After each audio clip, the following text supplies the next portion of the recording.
Night சாதம் மீந்ததை வத்தல் போடலான்ட்டு இருக்கேன். நான் 2 நாள் சேர்த்து வச்சது இது நல்லா கெட்டியாக அந்த நல்லா தண்ணியை ஒட்ட இருத்துட்டு இந்த மாதிரி பக்குவத்துக்கு ரொம்ப நைஸாக அரைக்கக்கூடாது. கொஞ்சம் கொரன்ற மாதிரி அரைச்சிட்டு அதுக்கு என்னென்ன சேர்க்கணும்னு பாருங்கள்.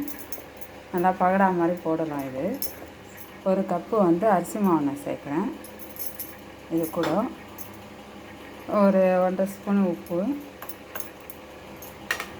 ஒரு 1 ஸ்பூன் மிளகாத்தூள், வீட்டுத்தூளே போட்டுக்கிறேன்.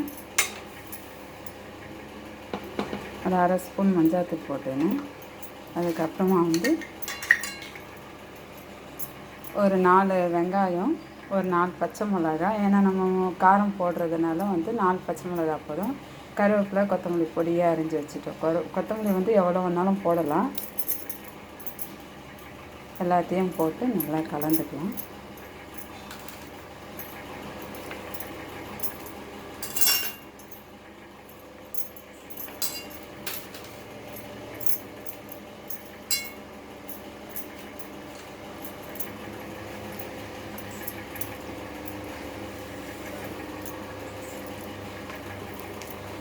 நம்ம தண்ணியே ஊற்ற தேவையில்லை. ஏன்னா நம்ம சாதம் வடிக்கிறது அதுவே நல்லா இதுவாக இருக்கும், கலன்றது.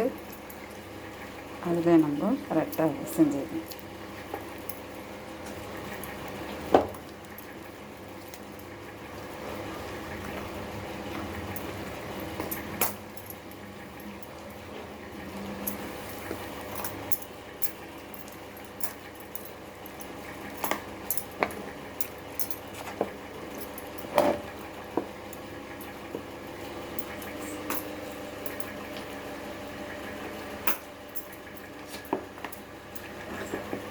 நான் ஒரு 2 நாள் எடுத்து வச்சேன். நான் இந்த பழுது எடுத்து நீங்கள் ஃப்ரிட்ஜில் வச்சுட்டு கூட அது கொஞ்சம் நிறைய சேர்ந்த பிறகு எல்லாம் நல்லா ஒட்ட தண்ணியை வடிகட்டிட்டு தான் நீங்கள் மிக்சியில் போட்டு ஒன்றும் பாதியமாக அரைச்சி போடணும்.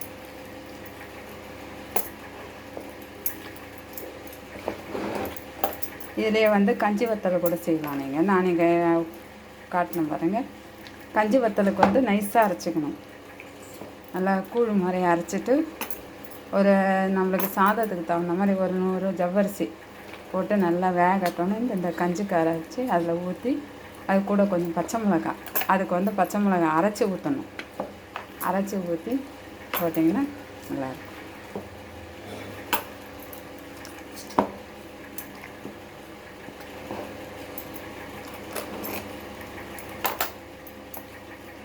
அவ்வளோதான்.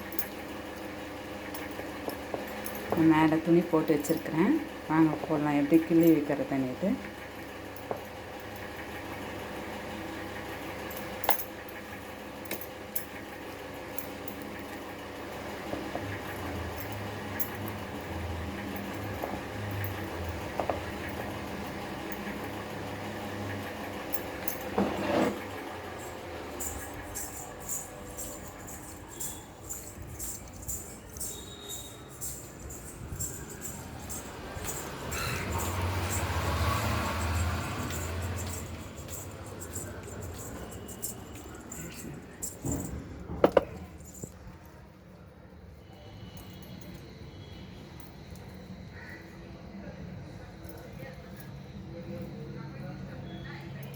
இது 2 நாள் ஆகும் காயறதுக்கு. இது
அவ்வளோதான். இதை காய வச்சு நீங்கள் பொரித்து சாப்பிட்டிங்கன்னா நல்லா ரசம் சாதம் சாம்பாருக்கு எல்லாத்துக்கும் நல்லாயிருக்கும்.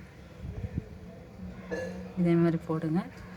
என் சேனலுக்கு லைக் பண்ணுங்கள், ஷேர் பண்ணுங்கள், சப்ஸ்கிரைப் பண்ணுங்கள். தேங்க்யூ.